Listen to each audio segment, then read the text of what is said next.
Welcome back to What the Prompt, the platform from Automotive Intelligence, where we educate, strategize, and execute what AI actually means inside a dealership. Let me start here. AI isn't breaking dealerships, it's exposing them. Not because dealers are doing anything wrong, but because most stores were never designed for this level of visibility, speed, and accountability. That's what today's conversation is about. Not tools, not vendors, not hype, but how dealership leaders should think differently as AI becomes part of everyday operations. Today, I'm joined by someone who's lived this from every angle.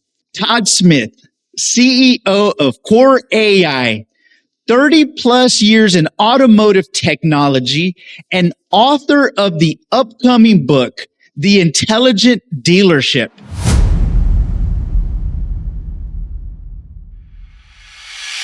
Todd, welcome back to the show. Thank you so much for having me back.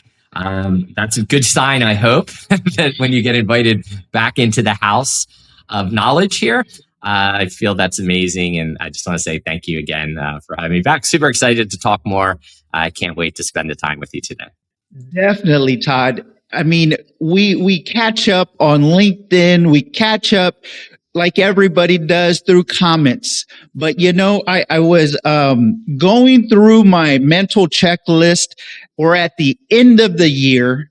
What better way to close out than having you on the show? So it is definitely an honor to have you back, sir. Michael, thank you so much. I really do appreciate being here today. For anyone who didn't catch your earlier appearance, and by the way, that episode aged very well. You spent decades watching dealerships wrestle with data, systems, and decision making. Before we get into 2026, I want to ground this. When leaders say AI isn't working for us, what are they really reacting to, Todd? You know, that's a really good question. So let's break it down. I believe when people say AI is not working for them, the framework is probably wrong. And how they're viewing what AI is or is expected to be. And what I mean by that, I think right now in our industry, probably like many industries, our frame is this is just SaaS 2.0. I'm going to buy a product. I'm going to plug it in. It's going to magically fix my business, fix my processes, fix my people, hold my people accountable, whatever it is you believe you're buying this AI widget to do. And I believe right now we're seeing a mass amount of disappointment because AI doesn't fit that framework. AI is not a SaaS platform. Is this a tech problem or a systems problem? Ooh, that's, again, a good way to look at that. I don't think it's a tech problem. Definitely part system and definitely part education. To understand what this technology truly is versus, how it's being mostly pitched in our industry. So I think once you look at it from a different lens or, different vantage point, I think your entire perspective changes for what AI is, can do, and will continue to do, working alongside you, not as just a product that you plug in and it just magically answers all your service calls and books appointments and everything happens just perfectly. AI doesn't work like that. It's like almost hiring a person, like an intern, right? And if you think that mindset, I think it helps you shift how you're not only going to interact with the technology, but how you feel about using it and how you're going to integrate it in your dealership. It sounds pretty deep, almost like a mental shift, a mindset shift. You and me are two data geeks, definitely. Where does data fragmentation show up the most inside a store? So look, data is completely fragmented inside dealerships. We had from about 2005-ish on, we've had a spawning of technological widgets, we'll say, SaaS tools to fix everything, right? There's a widget like in a vending machine to fix that. Oh, we are not doing good for lead follow-up. Cool, let's automate that somehow. Or, hey, we need to do texting. Let's plug in a texting tool. Or, oh, our reviews have problems. Let's get a review widget. So we have this spawning of all these tools, and that has just caused an enormous amount of friction because every tool is two things. It's a UX layer where either your people or your consumers are interacting with it, and a database. And because of that, you have Todd Smith or Michael across 5, 10, 15, 20 different tools that you're working with, and none of those tools talk to each other. So this is the deep side of the problem that really needs to be fixed. AI doesn't just naturally fix that. So I think for us, looking at this business from a first principles thinking, and you peel it all back, you have to fix the data layer first, your organizational data foundation. So I think forget AI, think data right now. So let's say if we had a mantra, Michael, for 2026, data first, AI later. And I know that maybe is counterintuitive because I think people think like, well, AI fixes all this, right? Or it's going to automate everything. Doesn't work like that. And I think we need more education in our industry. Hence why, as we talked about, I'm always writing. And I also think we need to, again, change the framework of how we're looking at this technology and how we're ultimately going to use this technology. Definitely agreeable. And this is where I see stores confusing activity with intelligence. More automation doesn't help if the signal is noisy.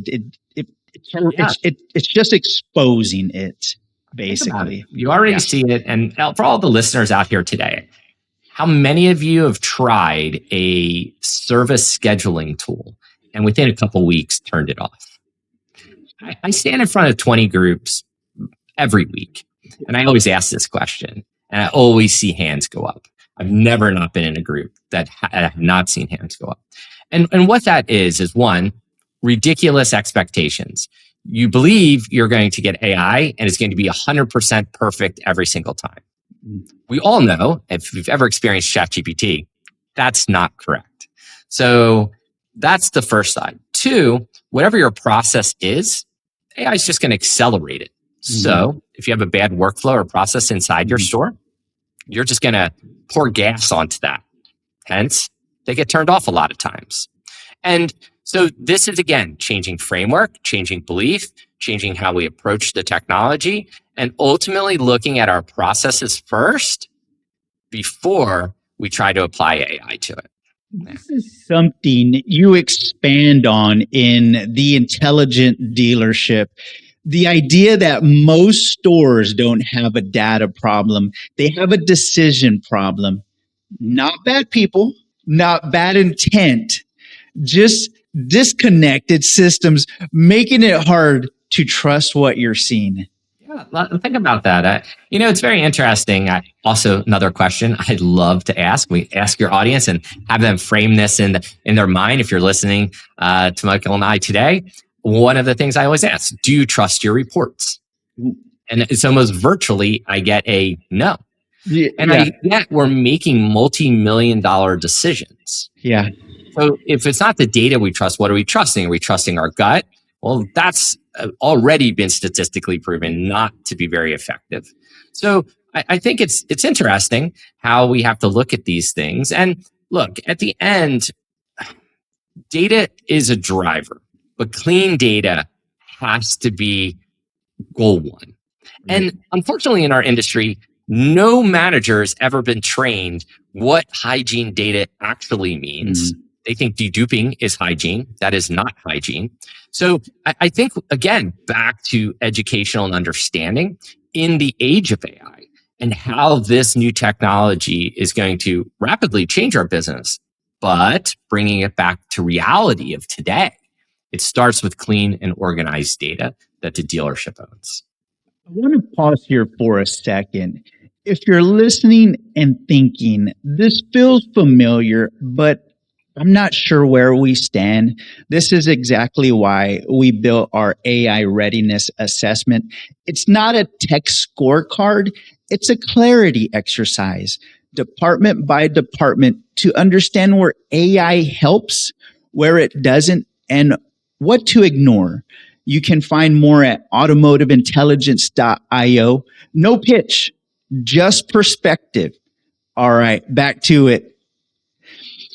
AI should give leaders time back, not more dashboards. What does lead intelligence mean in practice, Todd? So lead intelligence, yeah, it is a good topic. Probably been around. I can think back to early 2007-ish, 8. The first time I'd ever seen like lead scoring applied to automotive. And I look back and I think about that. It's over almost 20 years ago. Yeah. So it's been around. Scoring leads has been around for a super long time. I think lead intelligence means trying to understand, consumers' intent, right? Because that's a key thing. Is this customer in market? What are they in market for? What are their behavioral signals? Did they buy a house? Did they just have a baby? Did they just get promoted? All these signalings actually create intent signals, right? That someone's going to buy. And I think for many dealers today, we attack leads with ferocious intent with every lead, but not every lead's a buyer. And to us, in my mind, that causes just friction. You're attacking people who are not in market, and you're wasting your time, the most valuable asset you have. And it's very expensive in the lead management business to waste time. BDC folks, internet departments, and I just think what I considered fatigue. You call a bunch of people and nobody's buying, you kind of stop wanting to call people. So I think we're entering, again, this point where we can start understanding intent to help align the consumer's behavior with the dealership's desire.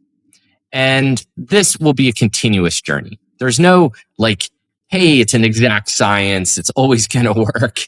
That's not how this works. Humans are crazy, crazy Ivan behavior, and I always point we've built a propensity model. It's a 0 to 1,000 scale. Is it right? Sometimes not right. And it's sometimes really hard to score people. And a good case in point, guy brings in his Porsche 911 for a routine service. So while he's there, he's bored, gets his coffee, walks through a separate showroom for Land Rover. There's an autograph collection, $150,000 one. He goes, my wife wants one of those. So he walks over, talks to the guy. In 8 minutes, he writes a check. Right. There is no intent signaling that would ever predict that person or that particular action, right? Crazy Ivan, he just has resource and he can do whatever he wants. So now that's not the majority of people. Majority of people go through a pretty common process. Start on the internet, do some research, maybe send a lead form in here or there. Maybe they check the value of their car, maybe a life event happened, birth, new house, crashed a car, whatever.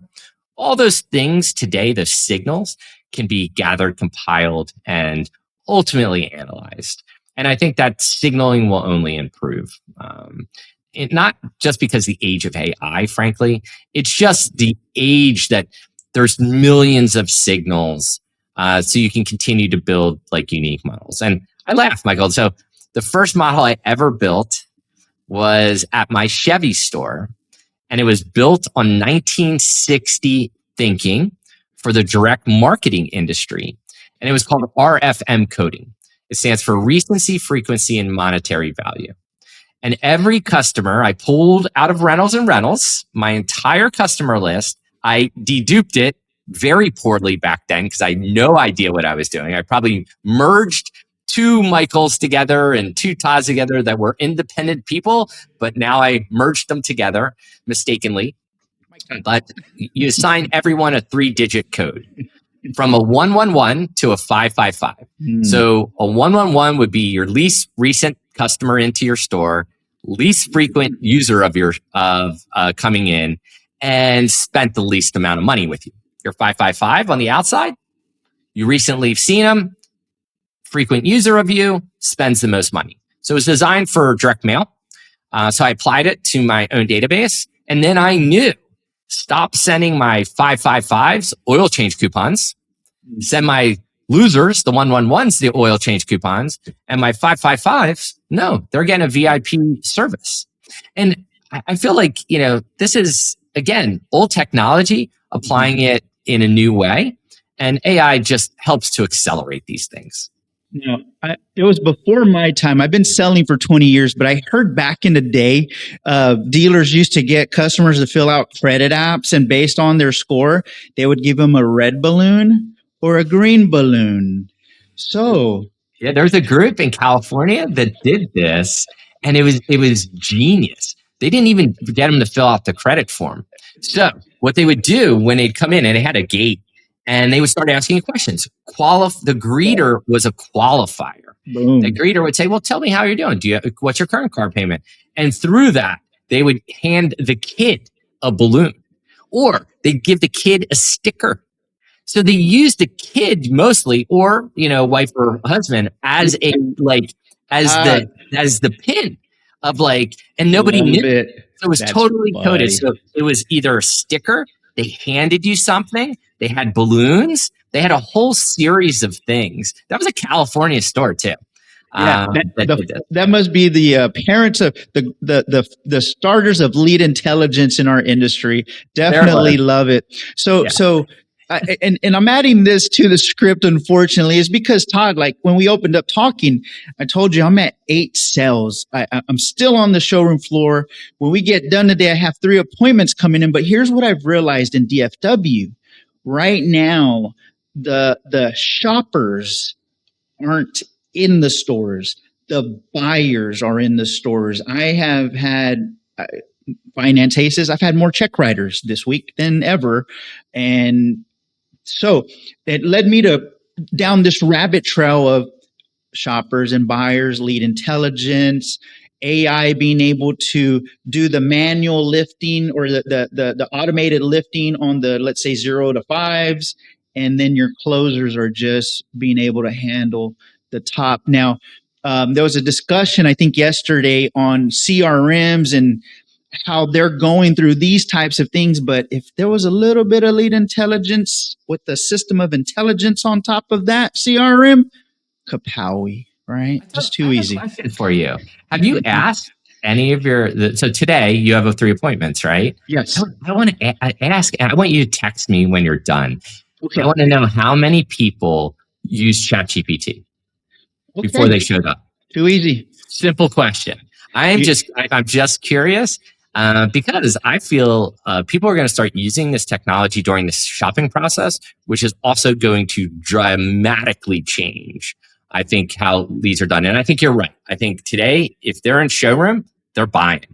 Yes. If they're not in showroom, they're still in the, hey, I'm trying to figure it out phase. But I'm very curious, what and how many of the people you're going to talk to today use ChatGPT or Claude, or they use Grok. They're using some AI. Some LLM to get to do the shopping. You know what? I'm such a dork, Todd. I'll do my phone calls. I'll ask, hey, if I was AI, how would you take this call? Some of my, I don't know why I just do weird things on the phone sometimes. That's my rapport building, just being real with you. I'm just such a human even when I'm doing my phone calls. Hey, if I was conversational AI making this call out to you, would you respond? And I get some good responses. Some are like, no, I don't think I'm ready for that yet.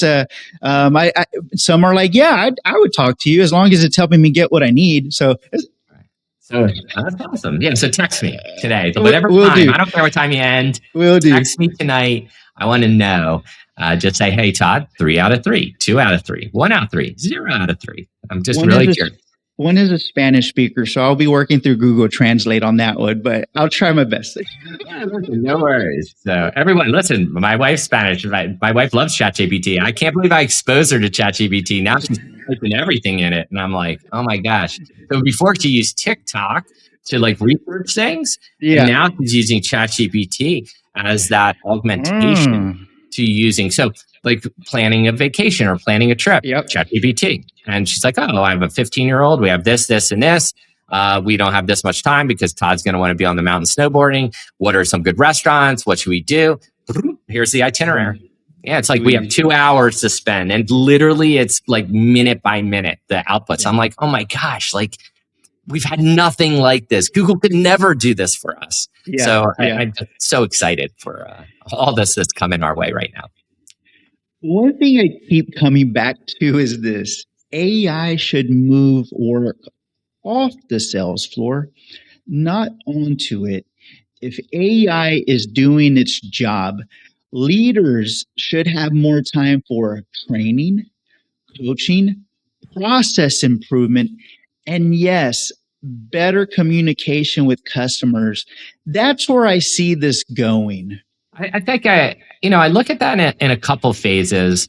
One, I believe, look, if you look at AI as a collaborator with you, I do see AI on the showroom floor, working alongside a salesperson to help the salesperson sell the car side by side. And meaning it could be listening to the conversation and say, look, this customer doesn't trust you, do this next. Or, hey, this customer just asked about towing capacity on an F-150 because they have a 32-foot boat that they take to the lake every weekend. Here's all the information you're going to need to communicate to this customer to give them confidence that this is the right truck selection for them. So I do see it kind of moving. But on the other side, I don't want to see what happened again, the same as the internet. When the internet came out, every leader and manager pushed down and said, oh, Michael, you're a young guy. You're now the internet guy. And they didn't want to learn or change or adapt at the leadership level.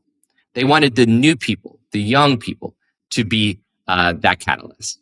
In the age of AI, you cannot do that. AI, to me, has to be completely pervasive throughout the entire organization, from the top owner seat down to the porter and janitor or detail person of the store. I think it needs to be integrated seamlessly across the organization. And I do believe the best way to implement this is from, as you're thinking, manager leadership down, meaning the leaders need to start using this application, these tools every single day in their daily workspace, and then help their people, bringing everybody up, leveling up the entire organization on this transformational technology. And I think if your mindset is I'm buying a SaaS tool, a widget, it's never going to work for you. But if your mindset is I'm going to hire a new digital employee, I'm going to train and collaborate and work alongside them. And they're always going to remember. They're never going to forget. They're going to work for less than minimum wage. And they're going to help you do what you're trying to do. I think you're transformational. And that's the goal, is being transformational. So I want to be very careful here. This isn't telling dealers about how to run their stores. Every rooftop is different. Every market is different. But there is a common shift happening. Leadership used to be about managing people and processes. Now it's about managing signal, flow, and decision confidence. Todd, how should leaders think about their role as AI becomes part of the team without losing culture or trust? Great question. So first thing, as a leader, you become an orchestrator. And you're leveraging this new technology to help you keep pace and to help you more deeply understand your people, their behaviors, actions, to increase coaching moments. Case in point, I just, on about half a dozen flights, built a thing called Pulse for Core.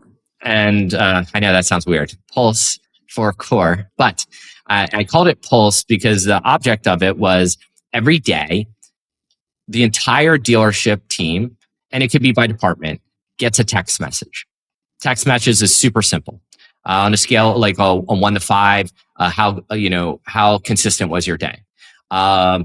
Did you have any blockers today? What's a highlight of your day? So it asks these what appear as random questions. They're not random questions. And what it's doing is that feedback is all being rolled into Gemini 2.5 as an engine. It's analyzing and now giving the managers understanding this employee has a probability of defection and turnover. This employee needs one-to-one coaching. This employee needs a high five right now. And I think leveraging technology this way, again, is so different than how I see it being sold at, I'm sure at NADA this year or any conference where it's like, buy this widget and it's like a magic pill. You have abs instantly. You've lost weight. It's like Ozempic. Like, that's not how this works. And I think you have to have this collaborative feedback. And when you do that with these applications from a leadership perspective, again, you set your store up to operate at a level that we've never seen before. Not only more efficient, I think you make happier people, better culture, better everything when you're able to look at this technology through a different framework. So this is where your book frames it well, not as replacing humans, but as leaders becoming orchestrators instead of referees or babysitters, in my words. Or firemen. Oh, putting out the fires. So. All the time. Yes. Love that one. What decisions will separate prepared stores from overwhelmed ones? I think the number one decision is don't eat the elephant in one bite. Using and leveraging AI is all about experimentation. It's about wins. It's about failures. It's about, that was okay. I don't love it. I don't hate it kind of responses. And I think if you, again, changing framework is probably one of the biggest things. And moving from a fixed mindset to an open mindset that you're okay and comfortable experimenting. I think a lot of times in our industry, we want it to be 100% perfect, even though in our industry, humans are never perfect. Why would we think technology will be perfect? It's a poor expectation of outcomes. It's like your salespeople don't pick up the phone all the time. Why do you think AI will? Or your salespeople don't close 100%. Why will AI close 100%? So I think that is a framework challenge for most leaders to be able to just be really receptive and get into a mindset that this is a giant experimentation. You're going to test, you're going to get feedback. You're going to test and tweak, you're going to get feedback. You're going to test and tweak and get feedback. And this is how Amazon was built, folks. Amazon was built on tens of thousands of annual tests to make almost a 17% click to purchase, which is unheard of in any other place. Do you think they just stumbled upon that? No. Test, iterate. Test, iterate. And this, to me, is how dealers have to kind of change thinking to leverage the real, true power of AI, not the AI in ChatGPT where, hey, write me an email, or, hey, just respond to this person. That's generative AI. That's super basic. What I'm talking about is truly teaching and working with AI in a collaborative point that understands your business. It's giving you insights. You're rejecting or agreeing to those insights, and then you're testing it all the time in your store. And you let it stumble. What do you think leaders should stop chasing? That's a tough question. I feel a lot of leaders, again, sometimes it's framing, sometimes it's, everyone's chasing sales. Everyone's chasing more service. Nobody chases more knowledge. Nobody kind of flips the script and wants to dissect their own business. Case in point, everyone uses, and I'll say that non-industry, a Zepic comes out, right? Yeah. It's a diabetes drug. But they realize people on it lose lots of weight. So people do that instead of just eating healthy and exercising. And the second you stop taking it, you gain all the weight back because your habits didn't change. Your underlying behavior hasn't changed. What you did is put this quick little what you think fix in, but is detrimental to your long-term health, your longevity. None of it is good. And I think a lot of times we're looking at AI like, oh, just plug in the Ozempic like needle and voila. And I think that is a terrible way to look at this technology. And I think you'll be gravely disappointed. You should be looking at this technology that, hey, I'm going to hire my next 20 digital employees. And I'm going to train my digital employees to work alongside me and my team to accelerate my dealership's performance. It costs about the same to pay a trainer per month to create you meal plans and work out with you than it does for Ozempic. Just saying it. I don't take it, but I know people that do. Yeah, but look how much harder it is. Like, oh my God, I gotta get up earlier now. I gotta go to the gym. I'm gonna be sore. I'm hungry more because I'm eating healthier and it's not maybe as filling. Oh my God, I'm healthy. I'm living longer. Oh my God. But it's like, oh my God, I'm going to be healthier. I'm going to have more energy. I'm going to live longer, hopefully. I'm just going to be in a better mood.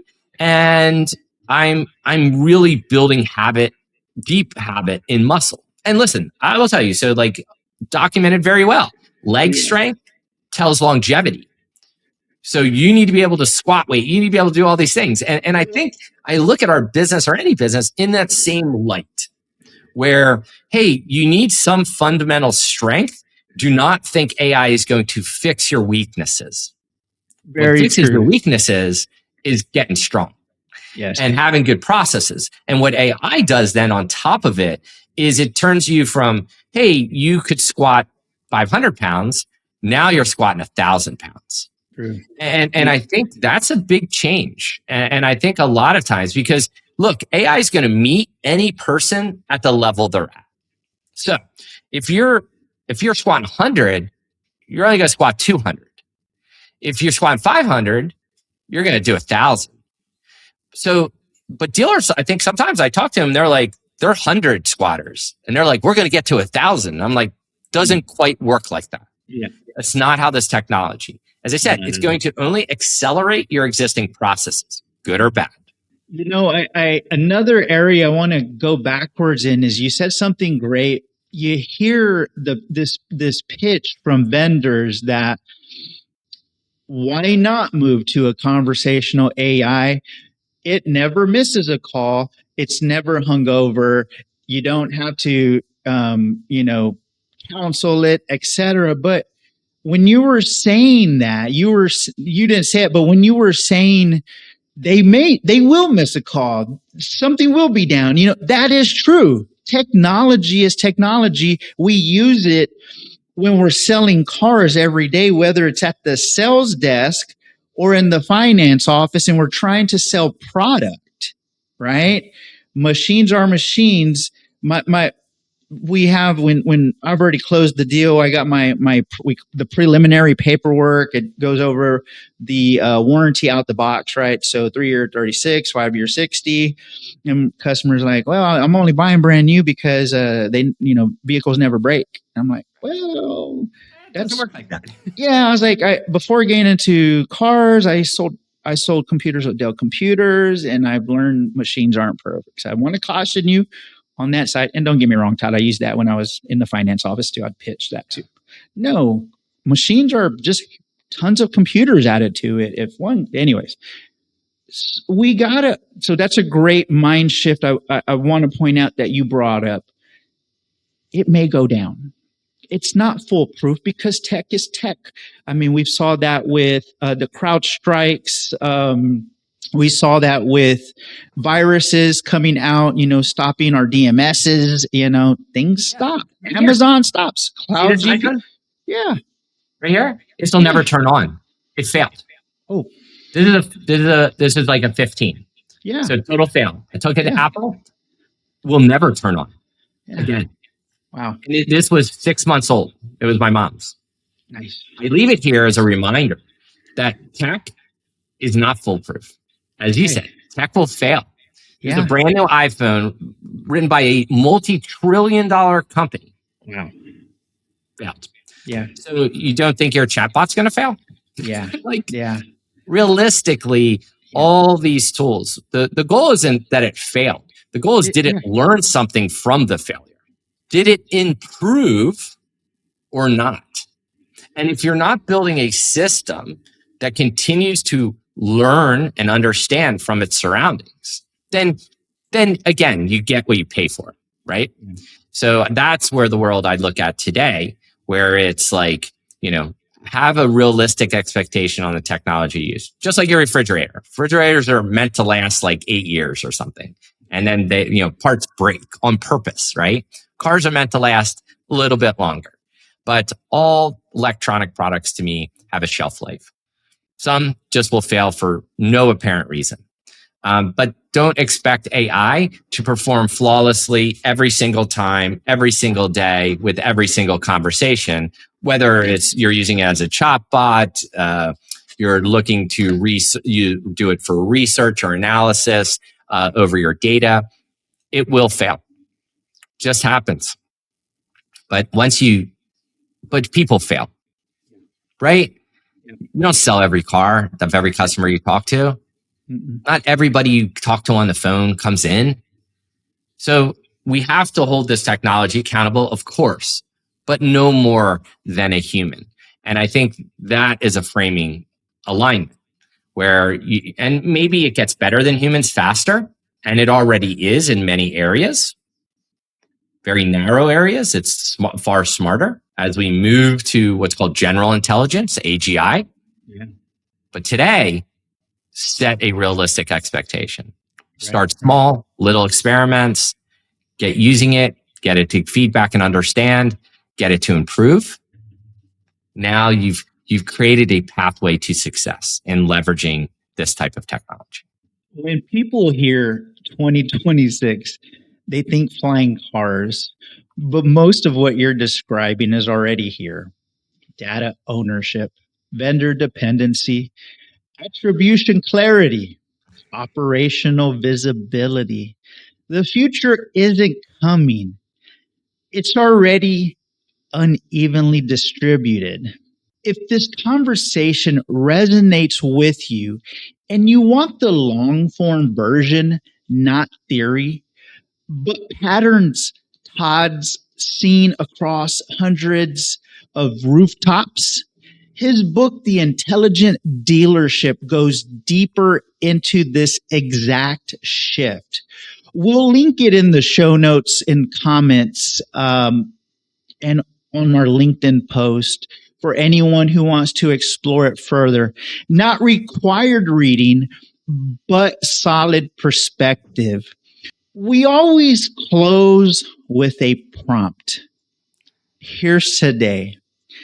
If AI gave you back 20% of your time next quarter, where would you reinvest it first?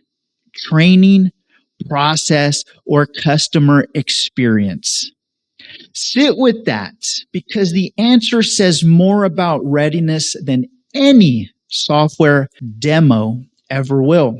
Todd, for leaders who want to follow your work, ask questions, or stay connected, what's the best way? Well, I assume you'll link it in the show notes, but also LinkedIn. It's just Todd Smith. Super easy to find in automotive. I write daily. I have a newsletter. It goes out on Mondays, just as a kind of more deep thoughts. And more than happy to connect and answer any questions through DM. You can quickly, I've made myself, Michael, pretty easy to get a hold of. Follow me on X. I like to throw stuff up there and start fights every chance I get. So appreciate you grounding this conversation in reality. This has been What the Prompt, the media platform from Automotive Intelligence, where we don't just talk about AI. We help leaders understand where it fits, where it doesn't, and what to do next. If this helped, share it with another operator who's asking the same questions. We'll see you next time.